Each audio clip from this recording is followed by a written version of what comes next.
Welcome to New Release Review, part of the Movie Friends podcast. My name is Seth. Today we're talking about Drive-Away Dolls from 2024, directed by Ethan Coen. We will be discussing spoilers throughout this entire episode, so if you haven't seen Drive-Away Dolls, which there is a good chance that you probably haven't yet, turn this off, go watch the movie, and then come back and listen. Today is a very exciting day. I am joined by not just one guest, but two guests. And not just guests, but good friends of the show, Betsy and Trent from the podcast Never Seen It with Betsy and Trent. What's going on, guys? Hello. Hey, Seth, how's it going? It's going pretty good. I've got a lot on my mind from this movie. It's finally happening. We've escaped the dreamscape. I know. This is real life. I know. If you guys are not aware of Betsy and Trent from our show, where we talk about them a lot, they host a podcast, and Michelle and I have dreams about them sometimes. And vice versa. Yeah. So about that. I think Trent's the only one excluded in this equation. Oh, See, no. that's the thing. I don't remember my dreams. I know I dream, but I just don't ever remember them. That's okay. The three of us will do a Inception thing on you then. Sure. Just extract it out of me. That's right. Yeah. And of course, by that, I mean we'll make a horrible movie. Yes, I would make an absolutely terrible movie. Yeah. I don't know what I'm doing in that regard. I just got Great. excited to clap my hands for sound. So if people are not aware or familiar with your show, do you guys want to kind of give a little explanation of what you guys do? Yeah. So we're kind of a reaction podcast, strictly about movies. We've been doing it now for just under 3 years. Yep, our 3-year anniversary Is coming up coming in up. a few weeks. Yeah. So Nice. the premise of the show is we sit down and talk about a movie that either one of us or neither of us have seen. We sit down and talk about what we know about it going in. Then we take a break, we go and watch it, and we come back and give our initial thoughts. Very cool. Very cool. Yeah, and you guys have a crazy selection of episodes. Like if you've been looking for a new movie podcast that's not incredibly long with two likable hosts and has a ton of episodes. Yeah, we are coming up on Check 'em out. 300 so far, 300 movies.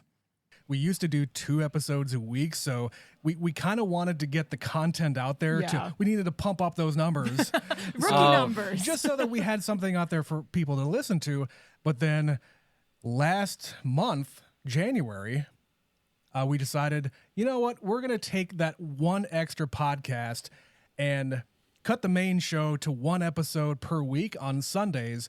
And then we're going to put our other efforts into our brand new Patreon. Yeah. So, Shaking up the model. But Yeah. we started with 2 a week simply because I'm the person in the house who has seen a ton of movies. Yeah. And it continues to amaze me even after over 10 years of marriage how many movies my husband has not watched. yeah, it's mainly to get me it's to watch mostly- movies. Right. Yeah, it's mostly you. And we just like a lot of different kinds of movies, and we like to explore our horizons. Like Yeah. neither of us is that familiar with things like horror. So spending Sure. time making each other sit down Yeah. and watch something like that, we like to see how we actually feel. Because what we're finding is there's genres we didn't think we liked that we're starting to find, oh, wait, I think we actually might like this. Yeah, every year in Absolutely. October we do a Never Scream It series where we watch scary movies or horror movies or whatever you want to call it. But we have found that, oh, geez, we really like Ari Aster movies. Yeah. Yes. Yeah. Hey, that's because you're smart. Yeah. But yeah, sometimes we're just surprised at what we end up liking. Yeah. So that's kind of where it started doing 2 a week because we like the variety and then Yeah. people can find something they enjoy. Like we don't expect anybody to listen to every single episode. No one's seen that many movies. Just outside of us, apparently. And maybe Seth. Usually Usually, I've seen most of what a show has done, but I will not listen to an episode of a movie podcast if I haven't seen the movie, Yeah. even if Same. I really like the people. Same. So, yeah, when you were talking about pumping up your numbers, we're in the beginning of our second year, this will be episode 70 something of the main show, and then we've got 40 something episodes on Patreon. Like, yeah, we were like, all right, in our first year, we're going to hit this thing hard, because if someone comes across your show and they're like, wow, I like these people, and then they look through the list of movies you've done and it's like 10, they're like, I haven't seen any of these movies, or, oh, geez, these movies are ones that I don't like. I must not like these people. Yeah. Right, exactly. Yeah, so the more episodes you have, definitely. Speaking of the more movies you have, did you guys know that Driveway Dolls is supposed to be the first in a proposed trilogy What? of No. lesbian B movies written No. Sign us up. by Ethan Coen and his wife and directed by him? I'm okay with this concept, but no, this is new information to me. No, that's totally a surprise. Yeah, this is not like a one-off. I suppose each one will be a different setting and different characters, but that is how it's being put forth, is It's the Cornetto lesbian B movies. the Cornetto trilogy for Yep. Ethan Coen lesbian B movies. Yep, that's right. That's right. I also found out that this is the first of the trilogy, but Trisha Cook had written with Ethan Coen a short movie called Don't Mess with Texas. It's like maybe 6.5 minutes long, Nice. that she co-directed with somebody. That's available on YouTube. So if you liked this story, you might be interested in that short, but I had no idea that I was stepping into a whole No, cinematic universe. not at all. Neither In the did I making. until you just told us. Yeah. So what are you guys, just like initial thoughts, reaction? You guys just came from the theater. Yeah, we did. Oh my gosh. I had a really good time once they fixed the feed. We were telling Seth before we recorded that the digital feed was not working in our theater. So once I got over that, it was really funny. I love an 80-minute movie. Like, there should Yeah. really Yeah. just be more ridiculous 80-minute movies for us to enjoy. Yeah, I know that you guys Yeah. have talked about a tight 90-minute movie, and yeah, we're absolutely here for movies like that. And we cover a lot of Oscar-nominated movies, and some of those really get super long, like the 3-hour slogs. And yeah, for some kinds of movies, those are fine, but I just want to get in and out sometimes. Yeah. Absolutely. I'm really into this kind of a thing because, hey, it's gonna come in with a funny bone because it's one of the Coen brothers. It's gonna be really silly, and if you've seen other Coen brothers movies, then you kind of know what you're getting, and that's what we got. I was getting just vibes from not only Fargo, but what's the one with Brad Pitt? Oh, Burn After Reading. Burn After Reading. Yeah. Yep. Yeah. Where they find something that is valuable, but they don't know what the hell it is. Bunch of idiots with the product. Yeah. Yeah. I was getting Raising Arizona. There was a Yeah. moment I thought about, Oh Brother. I think it's funny because this is obviously not a Coen Brothers movie. This Yeah. is just Right. Ethan. Yeah. But when you separate the two, you got Joel, who makes a Shakespeare movie, and Ethan makes this. And Yeah. I love when you can see their individual tastes when you separate them out like that. It's like, oh, Right. maybe Ethan's the silly little boy who makes Right. those silly movies along the way. Yeah, the Coens are so funny because whenever they're brought up, people are like, "Oh, the best, the greatest," right? Their serious movies are incredible. Their crime movies are incredible. Their comedies are incredible. Like they've done a lot. They continue to do a lot, and yet when we talk about important American directors, almost never are they mentioned with Scorsese and Spielberg. Yeah. I also feel like Spike Lee is never mentioned in that. And it's like, it's so weird because they're a duo. So when we think about, okay, who are the best, directors, that's always like a singular idea. And them working together and then splitting up. It's so funny to me that for decades, when the 80s, 90s, and 2000s, when this period will be studied, the Coen brothers breaking up and making these two movies Yeah. will be like a major like fact and point and like something that people look at. Like we're living it in real time, but just looking back, it's going to be very, very funny. Like, have you guys seen The Tragedy of Macbeth? No. No. Oh, it's so great. I don't have Apple TV, so I watched it when I visited my parents. Awesome movie. Like, looks great. The stages are beautifully constructed, great acting. It's the type of thing where, you know how they'll be like, oh, every shot of this movie looks like a painting, right? That's that movie. It's really great. And then we have this one. Which is like a cartoon. This is like a cartoon. That's a great way of putting it. Down to like the scene transitions in the movie where it just like the next scene just kind of falls into frame. Literally falls. Yeah, and then some of them have like the spinny frame things transition to the next scene. Yeah. Yeah. Did I make up hearing the sound like whoop whoop whoop whoop whoop as the scenes? I don't think you did. There was definitely like a wah pong kind of. Yeah. It was great. Like I had a good time with it. I don't think that it's like, you know, the greatest movie ever. No, very few are, but I had a lot of fun, and I wish that I had been in a theater with more people. I was there with Same. I think six people were there. Yeah, and they were all laughing. Like, we were all 4 laughing people. for the majority. Yeah. 4 people total, including us, I think, in our theater, 4 or 5. There was a couple of ladies in the way front and then us in the way back. But they were laughing. I heard them laughing. I don't hold back. I don't care if it's 1 person or 25 or a sold out theater. I'm going to laugh if it's funny. And I was having a great time. I find there are things where I'm like, oh my gosh, this movie is so funny. But I don't laugh out loud. Mm-hmm. And then there's stuff that's laugh out loud funny. I think a lot of this is laugh out loud. Yes. Yeah, that's like my big regret is I just wish that more people were seeing this because I think that this would be a lot of fun with a big crowd. I also feel like this movie is just going to bomb. It's unfortunate because it's coming out around like Dune 2 comes out next week or something. Yeah, today's the first, like, the early preview. A lot of places around the country are doing like 1 showing tonight. Yeah. I mean, when we were younger, premieres were Friday at midnight. Yeah. Yep. End of story.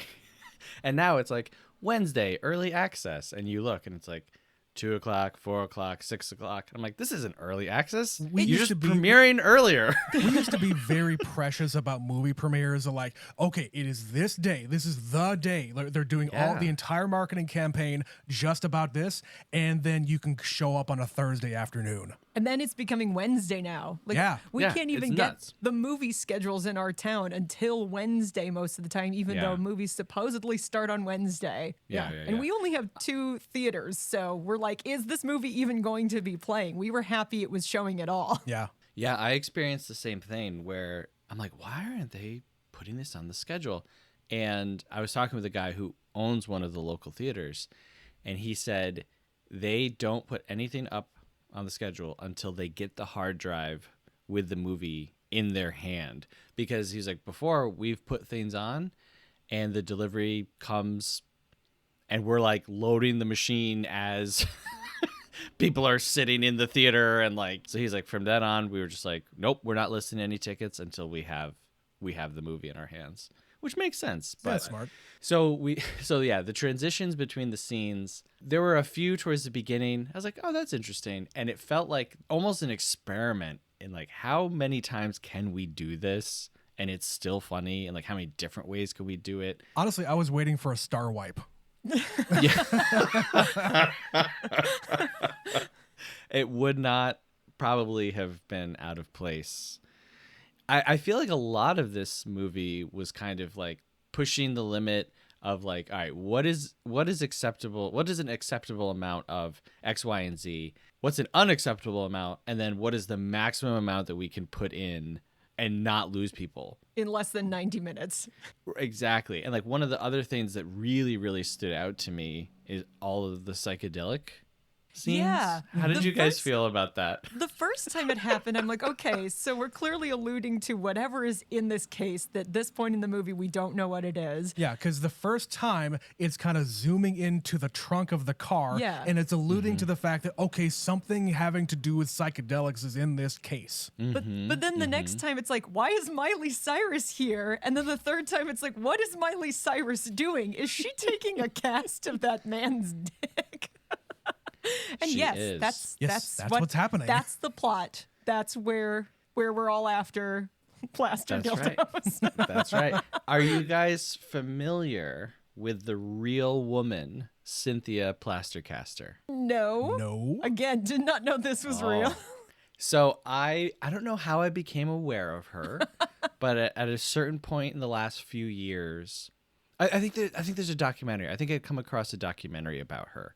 No idea, and go to her Wikipedia page. It's very interesting, and she did this in real life for decades. Actually, she made actual casts of famous men's private parts, and That's what then it does. I think in the early 2000s she started doing women's busts, like making plasters. And so I did not know that was what this movie was about going No. into it. How could you? No idea. We were like, is this Pulp Fiction where we never see what's in the case? Yeah, that was my thought. I thought so too. That was kind of a funny fake out because at one point Beanie Feldstein's character is talking and they start talking about what's in the case, but the other police officer's radio is going off, Yep. so it's muffled. Yeah. And so I was like, oh, they're going to do one of these things. And then a few scenes later, it's like, no. We were going to tell you. It's magical. We're all very excited about what's in this case. Right. And I thought that was funny too. Like, a lot of this feels like, all right, I've made so many movies. I'm throwing away everything. I'm just doing funny stuff that I think is funny. I have like multiple it feels so creative. Oscars, but this is what makes me laugh. Exactly. As the story's progressing, and I'm like, what is this? Like, what is going on? And I said the same thing. I was like, Miley Cyrus is in this. And then it clicked in my head what this was about. And I was like, I know what this is. And then immediately that was followed up with, I can't believe that's what this movie is about. Uh-huh. Totally hit me like a ton of bricks. And then from that point, it's all about that. Like you get none of that early on in the movie. Yep. The first two-thirds of the movie is not about that at all. The final third is simply Yeah, it's who's got the box of dildos and how do we get them back? Right. It's insane. And like sometimes we talk about movies and be like, this is a crazy power, oh wow, this is really wild. This is really wild. Oh, like, yeah. Yeah. Like even more so than you expect from the trailer. Like the trailer makes it look like, okay, this is going to be a very silly, funny movie. But then it's like, okay, but we're going to amp it up from even that expectation. Yeah, we were sold on seeing this movie months and months ago when the first trailer came out. And that's why we suggested, hey, let's do this one. It seems really kind of funny and fun. Yeah. But no, I had no idea that it was going to go down that road. So I want to ask you guys about Margaret Qualley as Jamie. How did you guys feel about her? I thought she was great. Like she was giving me that Nicolas Cage in Raising Arizona kind of energy where she's just sort of chaotic but knows it. Mm-hmm. And she's completely committed to this. She was really funny. Yeah, her accent, I think, sells it the most.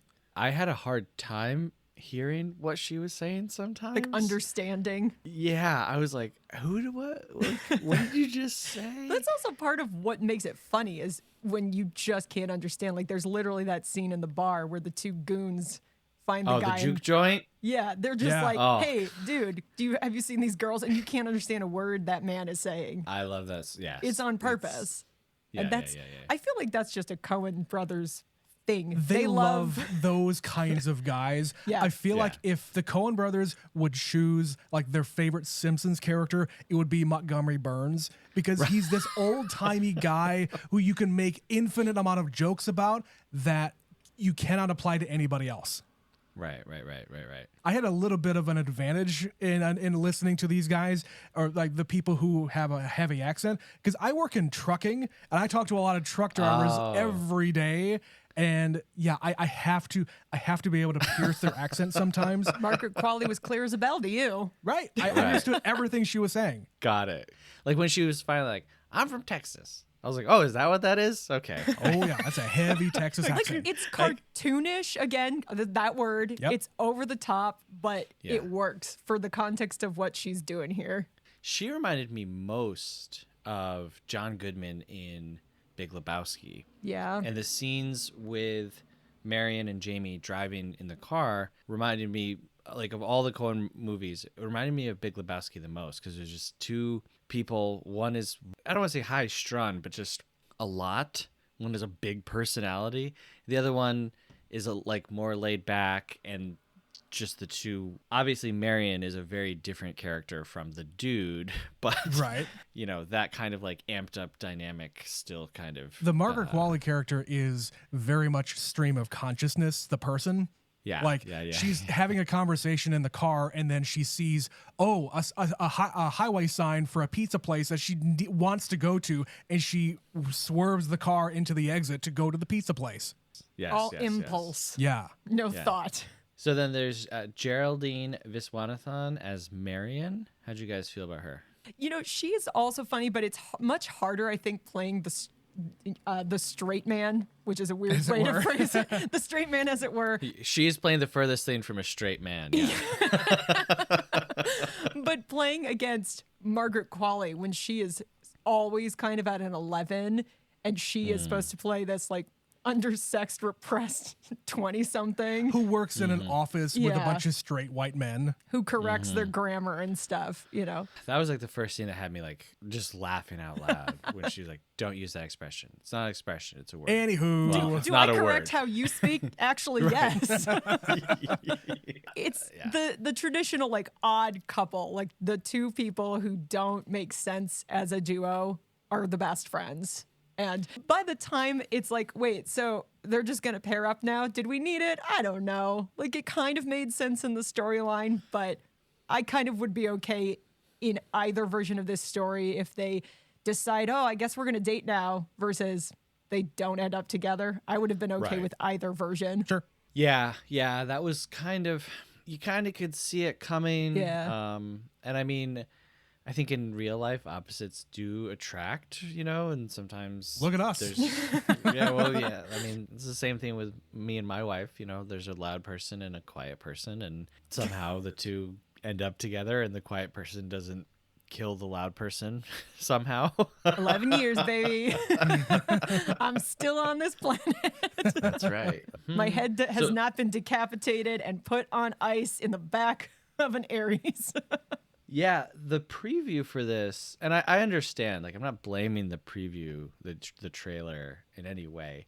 They definitely make it seem more like a chase, caper, who's got the case. Mm-hmm. And, like, it is that a little bit, because we get, like, Matt Damon is in the trailer holding the case.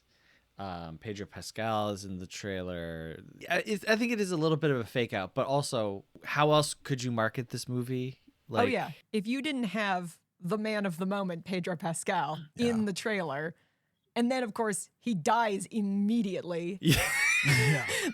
These two guys probably each had one day on set, like grand total, because Matt Damon doesn't show up until the final scene of the movie. He pulls off another Matt Damon is in this movie. And it's like they literally they had the same direction. You sit in this booth, you turn around, you brace your case for dear life, and then you leave.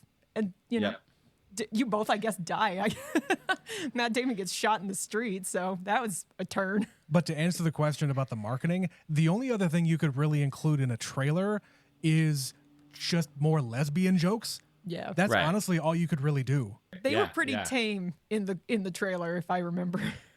Like, they're there, but I saw it was an ad on Instagram for this movie, and it's where they go to Curly's and they put the box down, and the comedic dildo is just kind of bouncing in the box. In the ad, it is censored on Instagram. It's blurred out. Interesting. they pixelated it. Yeah. I was a big fan of Curly. Oh, he was great. Yeah. That is the most Coen It's a character quintessential Coen in character. this movie. Yeah. And this movie does start out, I mean, with the Jamie character, the first time we see her, she's cheating on her live-in girlfriend. Yep. And I was like, oh, okay, this is a little morally gray area. I'm not sure how to feel about this person. And then she's like, you know, Again, all never impulse. comes up again. All impulse. Well, She just does come up again. It does come up again because she's cheating on her another time with another woman. The next time there's another phone call, mid-coitus. Oh, right. Yeah. Right. Yeah, and like right, and the Suki character, she has. I mean, I was gonna say a chip on her shoulder, but it's not even that. She has experience with the Jamie character, and that has, colored her opinion of her. How did you guys feel about Beanie Feldstein as Oh, Suki? she's so funny. I love her in everything I've seen her in. I love when she does big over the top things, like in the scene where she's like, no, get back in your cell. Like, I'm in charge here. I'm in charge of booking right now. Yeah. Do you see anybody else here? No, Right. it's me. I thought the scene where she beats up one of the two henchmen was dudes, it's one of the best scenes in the movie because it just the way it's surreal. It's not it doesn't make any sense. Like the other guy. It's isn't not even helping like at they're all. calling attention to what is happening to this man. It's the conversation between the other goon and her. Yeah. It's It's understated. yes, it's right as understated as pepper spraying someone can be, and then the dog comes out and humps them. It's just like, okay, all right, yeah. I don't really know. Like, why is this happening? Because you don't understand how to read the room, and you could have just asked her. I just asked her, Right. You got that coming, dude. At the same time as Jamie and Marion are doing their duo thing, we have another duo, which is Joey Slotnick and CJ Wilson as Arliss and Flint. What did you guys think about them? I don't even think I caught their names the whole movie. In my notes, I just referred to one as the bald goon Yeah. and the other one. The bald goon and the bloody goon. Very Cohen tinged these characters. These two guys are the Peter Stormare and Steve Buscemi in Fargo. Definitely. It's 100% that. Two guys having a conversation about their plight and how you need to respect the situation that you're in and have better social skills. And, if bad things happen, it's because you read the room wrong. I love them, and I liked seeing Joey Slotnick get as much like dialogue and screen time as he does here. He's popped up in a few things here and there over the years. I definitely recognize him more with hair. Like, I think. Yeah. We just watched something with him. What was it, Trent? we watched Pirates of Silicon Valley. That was it. Yeah. He played All right, Steve Wozniak in that, and he's really good. It's a really good underrated movie. Got it. Especially for a TV movie. Yeah. They don't make them that hard hitting most of the time. No. Do you guys remember being young and like TV movies were always like super serious? It was an like, event. Yeah, it was usually like the tale of a real murder or a kidnapping. And I remember being a kid and watching The Girl on the Milk Carton. I don't know if you guys remember that one. I remember the book. Yeah, The face on and the milk carton. Yeah, and I was like, I'm gonna get kidnapped. Like I'm freaked out. Like I think all millennial children grew up with the fear of being kidnapped because of things like that book. yeah, maybe my parents aren't really my parents because they Right. kidnapped me. I don't know if kidnapping is as big of a thing as it was when we were kids. I just remember it being so prevalent. It was like everywhere. Like everything was about getting kidnapped. I just want to talk about the fact that kids just don't get put on milk cartons anymore. Have you ever seen anybody on the side of a milk carton ever? Do they No, even big make cardboard milk No. cartons anymore? Well, they do up here. Our local gas station, Stewart's. Shout out to Stewart's. Their big dairy thing, like their logo is a cow and whatever. But That is where milk comes from. But yeah, Big Dairy just stopped caring about kidnapped kids at a certain point. Like, you know what? We've done this long enough. Who's paying attention? These kids had it coming, I guess. The real Right, question yeah. is, was there ever a kid on the side of a milk carton? I feel like I've been lied to my entire life. Did we ever really have that in our generation? There was one. I can't remember who it was. I believe it was a little boy.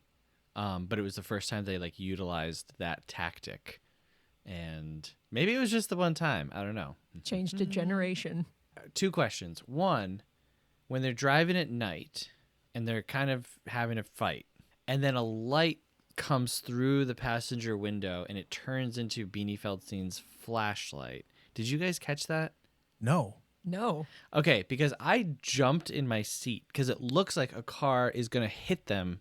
Like, you know when you're watching a movie and people are in a car and you just have this thought in the back of your head, like, well, they're going to get hit by a car. So, yeah, like this big light rushes towards them. It looks like either headlights or another, or like a train or something. And then as the light, like right when it would have hit the car, it turns into her flashlight looking in the window at Curly's. I jumped in my theater and no one else did. And then I was so embarrassed. Because when I say jumped, like literally I went like, whoa, like moved in my seat. Oh man, yeah, it freaked me out. And then my second question is, when they die... Yeah. Again, a sudden change in events. Yeah. So Arliss, the bald guy, I guess they had like a sexual experience on this trip together? We were talking about that on the way back here because Betsy asked me, okay, did they like, did he give him roadhead or did he give him, a hand job? What was going on there? Something to keep him awake while they were driving. It's just so casually thrown in there, and then it elevates to everyone dies. Yeah, he was saying like, okay, we're just experimenting, trying to keep each other awake. I mean, what else could we do? But they don't actually say it. Right. And Flint, which is very funny that his name is Flint because he sets off this big explosion. Oh. Yeah.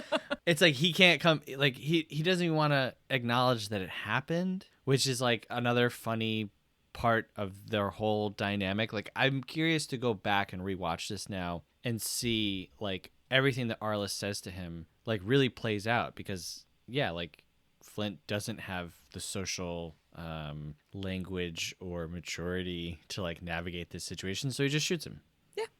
And Coleman Domingo, who also is apparently in this movie. Coleman Didn't Domingo, know that either. Yeah, he threw in another one quickly.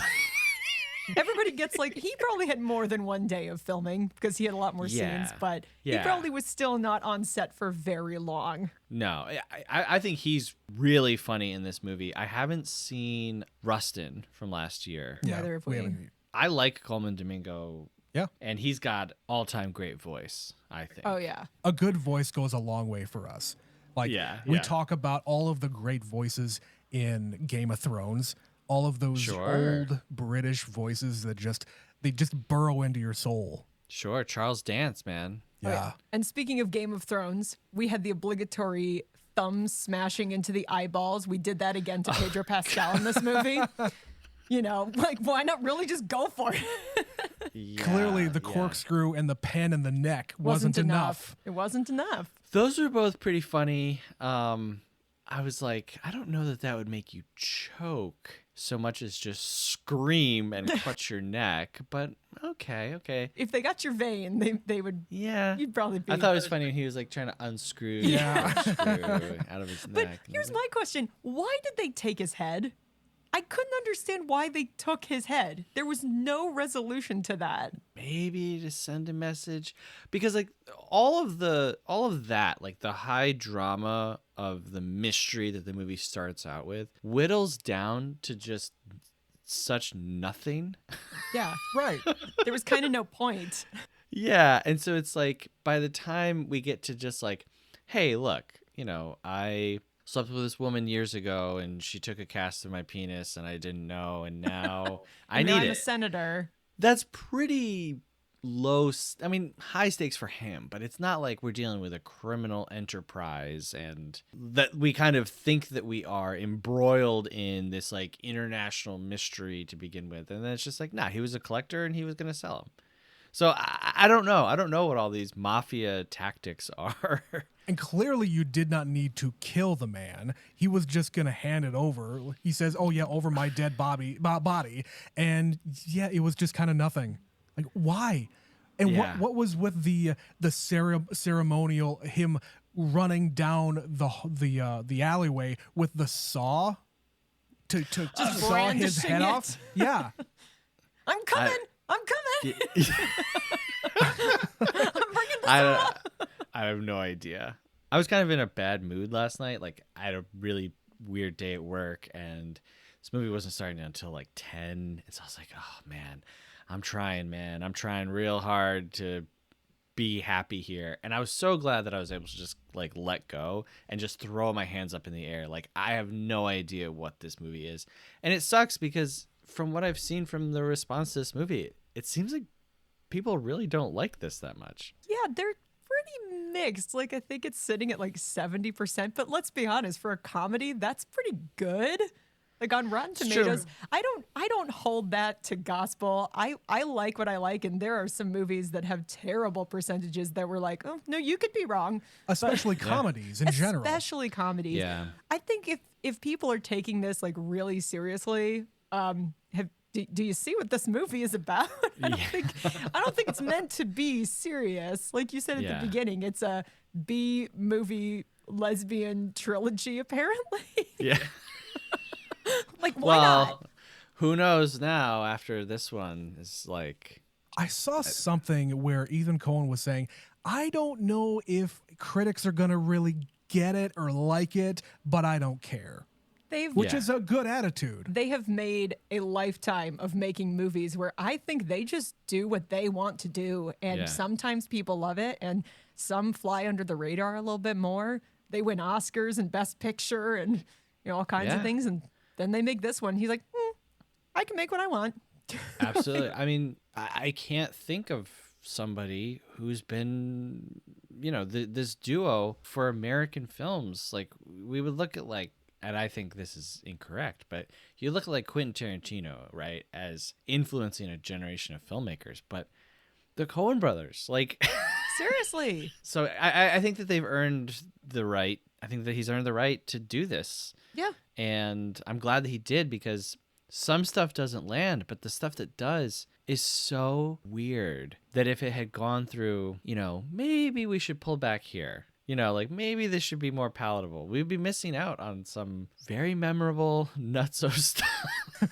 Listen, I love a weird movie. This is what I'm discovering. Like sometimes they're so goofy and silly and strange that the quote average moviegoer is not going to appreciate it, but I am not the average moviegoer. Yeah, and like for our show, like we go out of our way sometimes to find movies that, okay, we know this is going to be weird, we know this is going to be odd, but we're going to dive in not really knowing anything about it. We did an entire weird movie series a year or two ago, which we discovered that I think you had already seen The Lobster, right? No, I hadn't seen that. So you hadn't, okay. No. So yeah, we watched The Lobster for the first time, a movie by The Daniels. No, that's Yorgos Lanthimos. Is The Lobster. Was that The Lobster? Yeah. Okay, excuse me. But still, another weird director. Yeah, I love Yorgos. Have you guys seen Killing of a Sacred Deer? No. Driveway Dolls. It's like funny, weird. That's not funny, weird. You're like, oh, I don't know if I like being alive anymore. Or like Under the Skin. Have you seen Yeah, that Under one? the Skin. Yeah, Under the Skin. Yeah. Another. It's great. I mean, yeah, Jonathan Glazer. I think Birth was the hardest for me to take. I don't know if you guys have seen that one. I'm familiar with it, but I've not seen that one either. But this is what I'm saying. Like, I've seen other movies these people have made that are just weird, and I enjoyed them. And, if you look at, to bring it back to this one, like the Coens have some weird movies. They do. Like, even No Country for Old Men is kind of weird. It won Best Picture, and it's a strange film. It's kind of against type, too, for a Coen Brothers movie. That's the thing. They don't really have a type. They literally have done Westerns and comedies and reflections on religion and mob movies. It doesn't feel like a Coen Brothers movie, in my opinion, anyway. No, but that's what I'm saying with this one. It's funny that you get one of them goes off and does Shakespeare, and then one of them is like, I'm going to make this goofy fucking movie. And you can deal with that.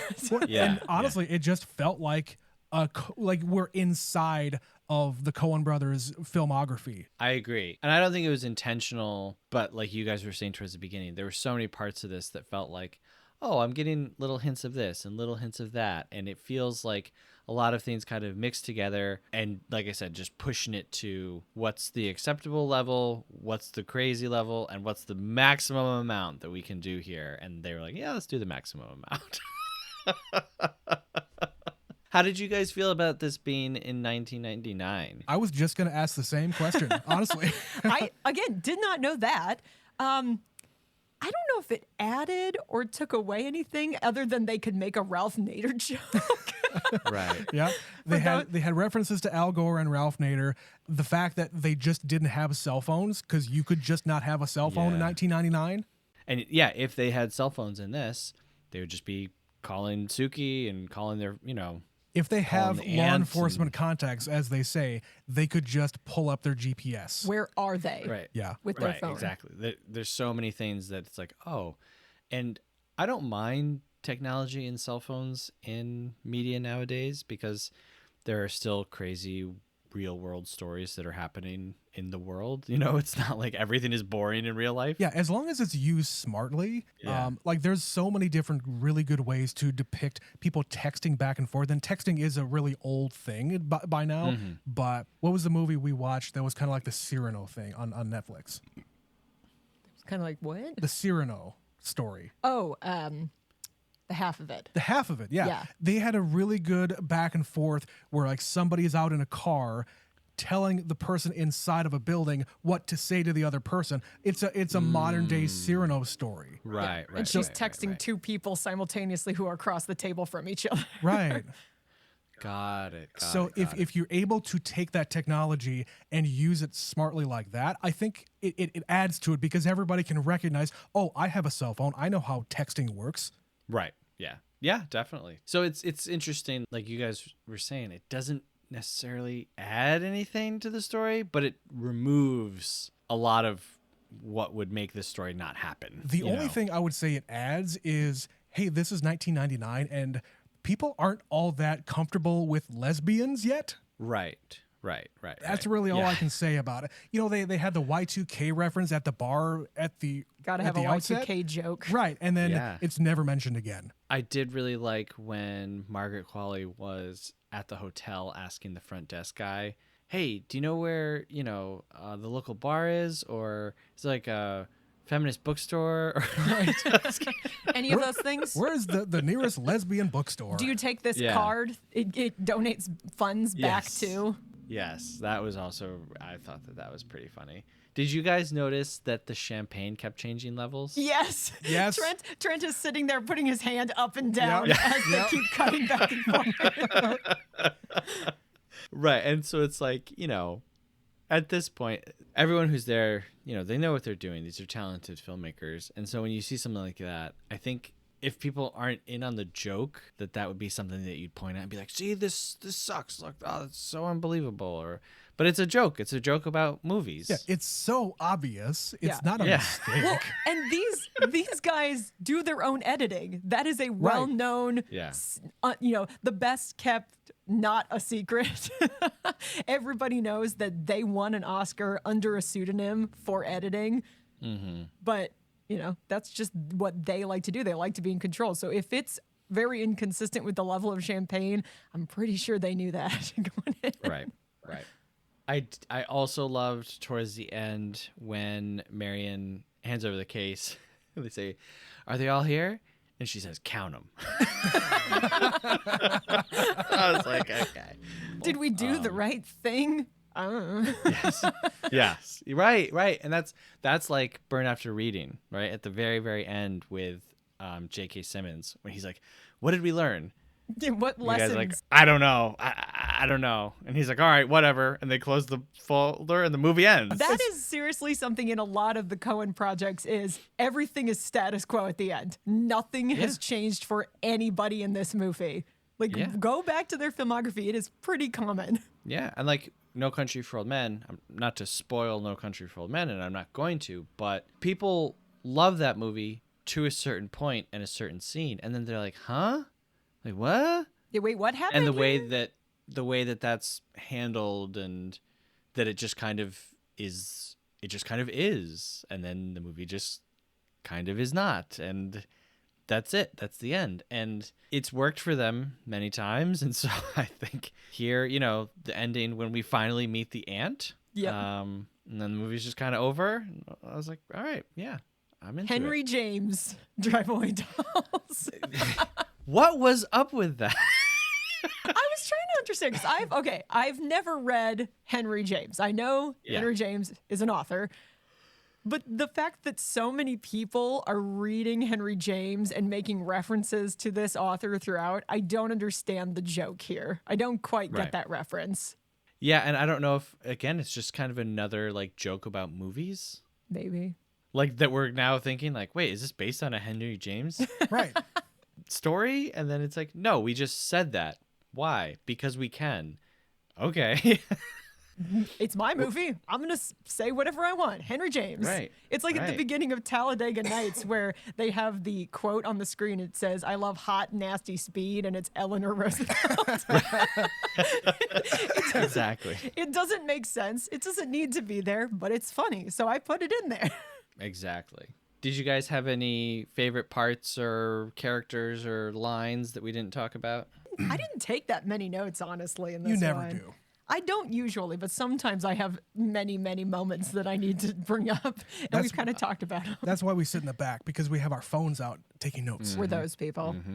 I didn't take a lot of notes either because I felt like the story was pretty straightforward and It's not complex. Honestly, the No. things that I wrote down here that I wanted to talk about, like my favorite stuff, were just some of the dialogue. There's 3 lines here I want to mention. First of Sure. all, I think it was kind of a tossed off line where Margaret Qualley's character says, "This is not your garden variety decapitation." Is one of them. Another one is where they're tied up on the chairs at the dog track, and he says, "Well, you're a day late and a dick short," Yeah, because there's that one was- missing. Yeah. And the best one that Betsy and I had to say to each other on the way back, slapping ham on the veranda. Yes.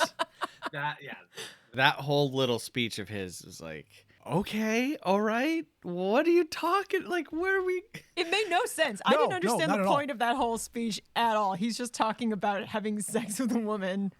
I think how they're shot over the course of their journey in the car. At first, we're just driving. It's daytime. And then he's telling him like, hey, we really need to sleep, and it's nighttime. And then that whole thing, they're shot like down low. It's like the orange lights. I think we're supposed to be seeing that they're like descending into madness, I guess. Maybe. Maybe. I don't know. Very strange. Very, And I very don't know strange. if there's something that got cut or he knew exactly what he was doing and we just go, no, they're sleep deprived. They make some decisions and then they lose their minds and shoot each other. Like Right. it happens sometimes. You Right, just shoot, right, you right, shoot right. your coworker. I really loved the character of Marion. Like I don't want to say like I identified with her, but I was glad to have someone who is like more grounded. It's a wild ride. She's literally just trying to get down to Florida to visit her aunt and Right. It's a sweet have like story a normal time. surrounding this, dildo in a case thing Right. that she right. just happens to be a part of. Right. And like even like Jamie is like she's not outlandish, but she's very a lot. She's the free And spirit. Yeah, so I appreciated having this character who's like, oh, I guess I'll leave and go read my book, because that was very much like my experience as a younger person. It's like, oh, okay. And then you go to the party and it's like, everyone switched to the right. And I was like, oh, is that a thing? Lesbian Never been makeout invited parties. to I don't those know. parties. The women's soccer team of this college specifically. Yeah. I will revisit this movie, and I don't revisit a lot of movies. I want to see this again, maybe with subtitles at home, so that I can tell everything that This is one she's of those saying. movies that you can just put on when you just want to watch something silly. You don't want to have to think too hard about it. And going back to Yeah. the fact that it's, 80, 90 minutes long. Yeah. Right. Those are super Yeah. simple. I want to see, what I'm able to pick up on more, and then for some of the funny moments, like I'm like, I want to see that again. Matt Damon's speech at the diner when he's like, "These were good men." We shouldn't be commodified. Yeah, I was like, oh. Commodification. Man. And then like the scene outside of that bar is very reminiscent of the scene outside of the bowling alley at the end towards the end of Big Lebowski, where Yeah. like they pull Yeah. a sword and Right. let's just have everything that's kind of weird all happen at once and it'll be ridiculous. And The Coen brothers are John Lennon and Paul McCartney. One is really Yeah. dark and one just wants to write silly things. And Yeah, this is what we definitely. see There you go. when they split up. definitely.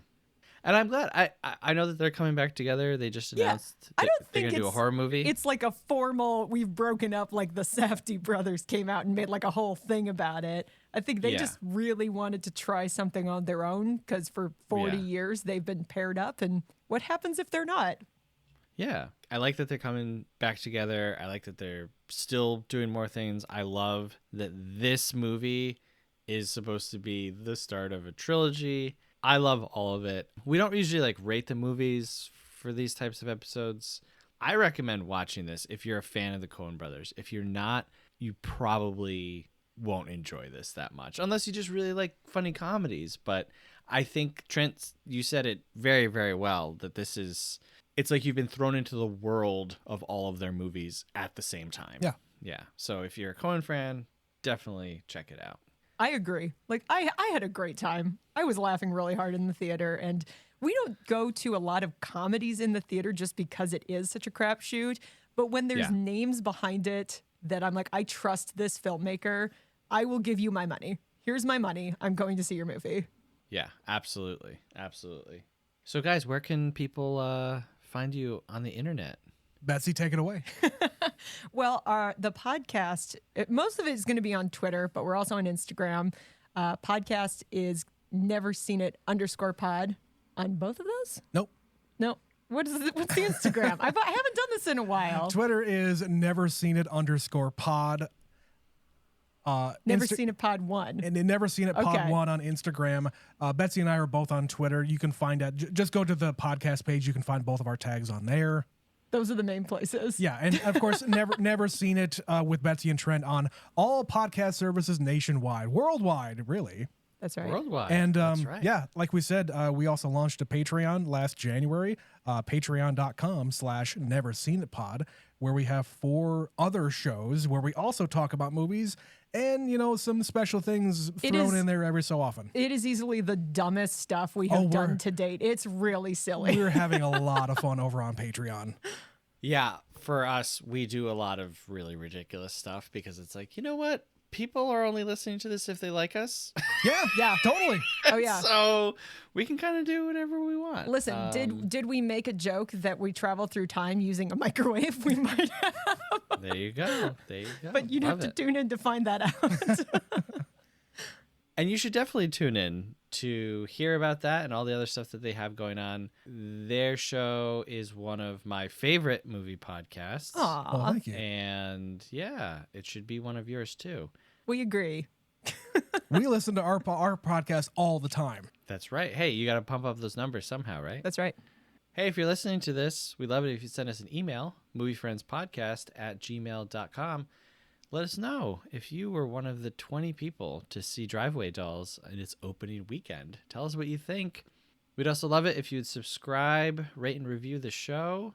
You use those fingers all day long to do a whole lot of tapping and a whole lot of clicking. And you know what?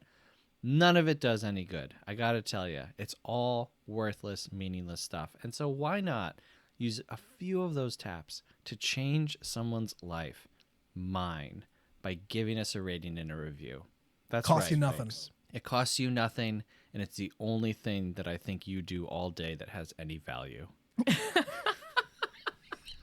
Kids, family, job, none of Put that it all matters. to the side. That's Podcasting, that's the That's future. right. That's right. Well, hey, thanks, guys. Thank you. Thank you, Seth.